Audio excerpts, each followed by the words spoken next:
दोस्तों, कुछ जंग ऐसी होती हैं जिनके बारे में लोगों को शायद उतनी जानकारी नहीं होती है। लोगों को एहसास भी नहीं होता कि कुछ लोग और भी थे जिनकी शहादत ने आज इस देश को इस काबिल बनाया है कि देश अपनी अखंडता पर गर्व कर पाता है। और हम सब ये कह पाते हैं कि हम उस भारत के नागरिक हैं जिसके माथे पर धरती का स्वर्ग यानी कश्मीर है। जी हाँ दोस्तों, आज हम जिस नॉन पॉपुलर जंग के बारे में बात करने जा रहे हैं उसके बिना ये संभव नहीं था कि कश्मीर भारत का हिस्सा बन पाए। तो क्या थी वो भारत पाकिस्तान की जंग की कहानी जो सिर्फ और सिर्फ कश्मीर को भारत का एक अटूट हिस्सा बनाने के लिए लड़ी गई थी। तो आइए शुरू करते हैं आज की ये वीडियो और बने रहिए हमारे साथ इस वीडियो के अंत तक। ये कहानी शुरू होती है भारत की आज़ादी के बाद, जब देश के सामने जो एकमात्र सबसे बड़ी समस्या थी वो ये थी कि देश में बिखरी हुई अलग अलग रियासतों को भारत में मिलाकर कैसे एक अटूट भारतीय गणराज्य बनाया जाए। इसके लिए सरदार वल्लभ भाई पटेल ने अपनी मेहनत से सारी रियासतों को भारत में विलय तो करवा लिया था, लेकिन कश्मीर सबसे आखिरी तक भी भारत का हिस्सा नहीं बन सका था। लेकिन फिर भारी मशक्कत के बाद कश्मीर के राजा हरि सिंह अंत में कश्मीर को भारत के साथ जोड़ने के लिए तैयार हो गए और 26 अक्टूबर 1947 को जरूरी कागजों पर साइन करके कुछ शर्तों के साथ कश्मीर को भारत को सौंप दिया। लेकिन यही पाकिस्तान को ये बात पसंद नहीं आई, क्योंकि उनको ये लग रहा था कि बंटवारे के हिसाब से कश्मीर उनके हिस्से में आएगा और इस तरह कश्मीर को अपने हाथ से ज्यादा देख वो पूरी तरह से आग बबूला हो गए थे। इसीलिए उन्होंने पाकिस्तानी कबीलों के लड़कों को कश्मीर पर कब्जा करने के लिए आगे भेज दिया था। इधर हरि सिंह कश्मीर छोड़कर जम्मू के लिए रवाना हो गए थे और उधर बारामुल्ला पर कब्जा करने के लिए पाकिस्तान चल पड़ा था। कश्मीर में रहने वाले कुछ लोगों ने जब भारत के साथ आने का विरोध करना शुरू किया तो ये बात और फैलने लगी, क्योंकि नेहरू जी ने कह दिया था कि अगर कश्मीर की जनता हमारे साथ आने को तैयार नहीं है तो इस विलय का कोई फायदा नहीं। इसके बाद नेशनल कॉन्फ्रेंस के नेता शेख अब्दुल्ला ने नेहरू को एक पत्र लिखकर यह यकीन दिलाया कि यहाँ की लगभग जनता भारत के साथ है। तारीख थी 27 अक्टूबर 1947।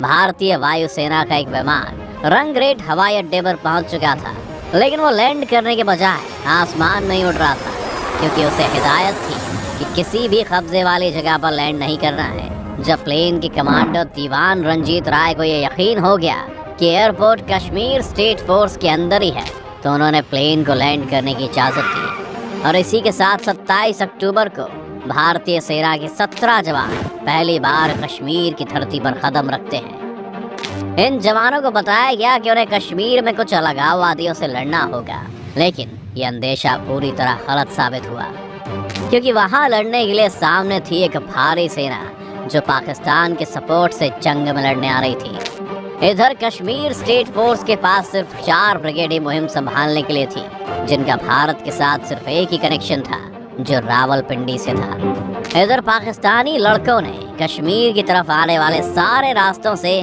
कश्मीर में घुसना शुरू कर दिया था। साथ ही साथ उन्होंने कश्मीर और पाकिस्तान के बीच चलने वाली रेल को भी अपने कब्जे में ले लिया था, जिससे कि कश्मीर में खाने की समस्या बढ़ने वाली थी। और वो लोग यही चाहते थे कि कश्मीरी लोग भूख से पागल होकर भारत के खिलाफ बगावत कर दें, और कुछ हद तक वो बगावत हुई भी। इसके बाद जब पाकिस्तानी फोर्स को लगा कि अब वो काफ़ी मजबूत पोजीशन में आ गए और कश्मीर को कब्जे में लेना शुरू किया जा सकता है, तो इसके बाद उन्होंने मूवमेंट करना शुरू कर दिया। 21 अक्टूबर को उन्होंने कश्मीर के कुछ स्टेट फोर्स की मदद से नीलम नदी के एक पुल को तो पहले अपने कब्जे में कर लिया था, और अब उन्होंने आसपास के इलाकों में भी भारी लूटपाट करनी शुरू कर दी, और यहाँ तक कि पूरे इलाके में आग भी लगा दी थी, जिससे कश्मीर में एक तरह से पाकिस्तान की दहशत शुरू हो गई। अब ये लोग श्रीनगर से सिर्फ 50 किलोमीटर की दूरी पर थे और इसके बाद वो बारामुल्ला के लिए कूच कर रहे थे।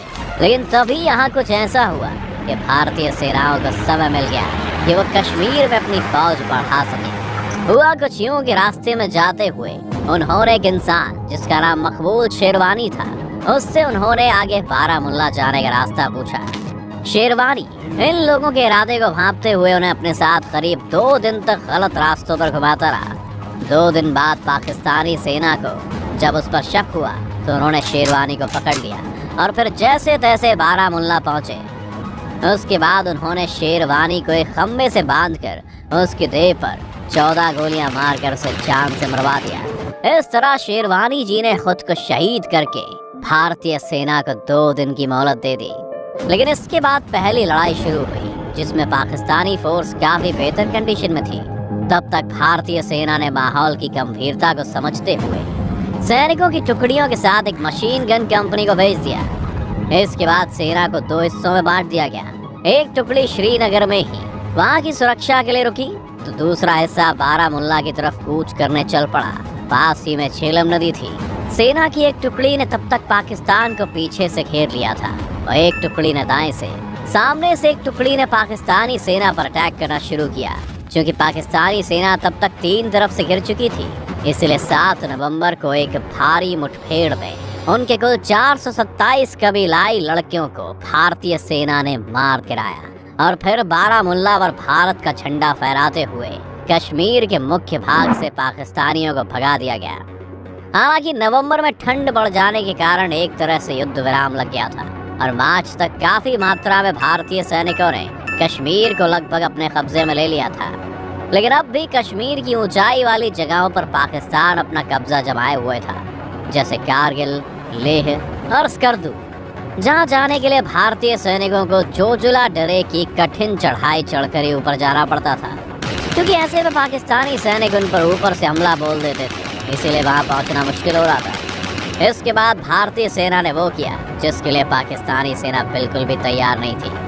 उन्होंने अपने सारे टैंकों को डीअसेंबल करके उनके पार्ट्स को अपने साथ लेकर रात के अंधेरे में चढ़ाई शुरू की और जैसे वो ऊपर पहुंचे, कुछ दूरी पर उन्होंने अपने सारे टैंक फिर से जोड़कर पाकिस्तानी सेना पर हमला बोल दिया। टैंक के हमले के लिए वो तैयार नहीं थे, क्योंकि उन्हें लगा था कि इतनी ऊंचाई तक टैंक को ला पाना नामुमकिन है। और इसी के साथ भारत ने सभी ऊंचाई वाली जगहों से पाकिस्तान को भगा दिया। इसके बाद युद्ध विराम की घोषणा हुई और जो जहां था वहीं रुक गया।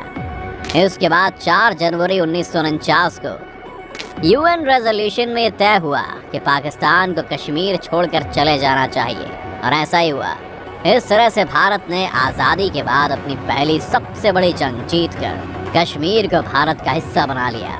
भारतीय सैनिकों की वीरता की यह कहानी आपको कैसी लगी दोस्तों, हमें कमेंट करके आप ज़रूर बता सकते हैं। अगर आज की वीडियो आपको पसंद आई हो तो इसे लाइक करने के साथ साथ अपने दोस्तों और रिश्तेदारों के साथ शेयर ज़रूर कर दें। अगर आप ये वीडियो YouTube पर देख रहे हैं तो चैनल को सब्सक्राइब करके बेल आइकन दबा दें। अगर Facebook पर आप ये वीडियो देख रहे हैं तो Facebook पेज को जल्दी से लाइक करें। फिलहाल के लिए इतना ही, अभी के लिए दीजिए हमें इजाज़त। आपसे मुलाकात होगी अगले वीडियो में। शुक्रिया।